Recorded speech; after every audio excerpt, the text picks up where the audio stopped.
हरिओम नमः शिवाय। ब्रह्मा विष्णु को शिव उपदेश।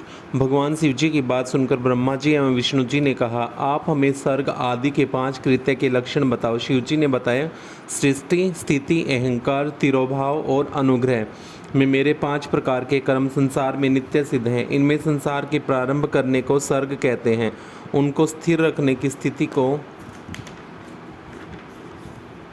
और नष्ट करने का संहार कहते हैं। इधर उधर बदलने के तिरोभाव और संसार से मुक्ति को अनुग्रह कहते हैं। इस प्रकार ये मेरे 5 कृत्य हैं। इन 5 कृत्यों को चलाने के लिए मेरे 5 मुख हैं।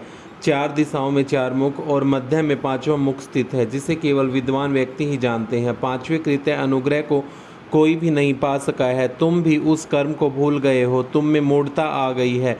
अब तुम यदि चाहो तो मेरा ओंकार नाम का मंत्र का जाप करो, इससे तुम्हारे अंदर का अभिमान नष्ट हो जाएगा। तब भगवान शिव जी ने विष्णु जी और ब्रह्मा जी को उत्तर की ओर मुँह करके ओंकार का उपदेश दिया।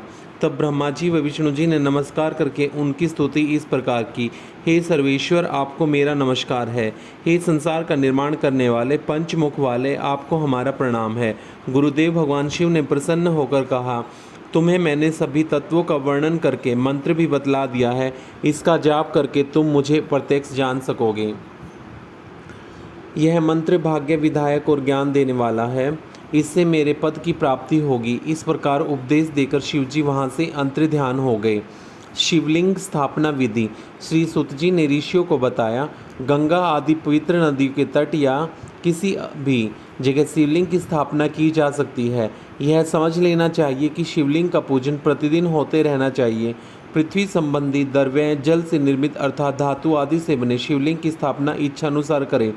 चल मूर्ति छोटी और अचल मूर्ति बड़ी बनानी चाहिए। मिट्टी, पत्थर और लोहा आदि के सांचे से इन्हीं धातुओं का 12 अंगुल का लिंग का निर्माण करना चाहिए। लिंग या मूर्ति दोनों की ही पूजा शिवपद के देने वाली है। कोई कोई भक्त शिवजी की गोद में उमा को बैठाकर उनकी पूजा करते हैं। गुरु से पूछकर स्नान करके भस्म लगाकर नैवेद्य से पूजन करना चाहिए। पंचाक्षर मंत्र ओम नमः शिवाय के जप में प्रवण लगाना चाहिए। फल प्राप्ति हेतु गुरु से दीक्षा अवश्य लें। गुरु ज्ञानवान तथा जाति से ब्राह्मण होना आवश्यक है। जो व्यक्ति 5 करोड़ पंचाक्षर मंत्र जप ले वह सदाशिव रूप हो जाता है।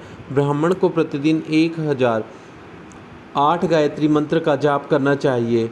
ओंकार मंत्र को 1000 बार जाप करने से मनोरथ सिद्ध होता है।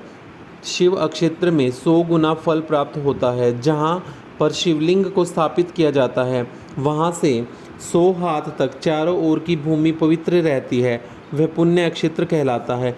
इतना सुनकर ऋषियों ने सुत जी से पूछा, अब आप हमें ऐसे पुण्य क्षेत्रों का वर्णन संक्षेप में बताने की कृपा करें, जिनका आश्रय पाकर स्त्री पुरुष परम शिवपद को प्राप्त कर लेते हैं। इनका आगमन कैसे हुआ, यह भी बताने की कृपा करें। ओम नमः शिवाय।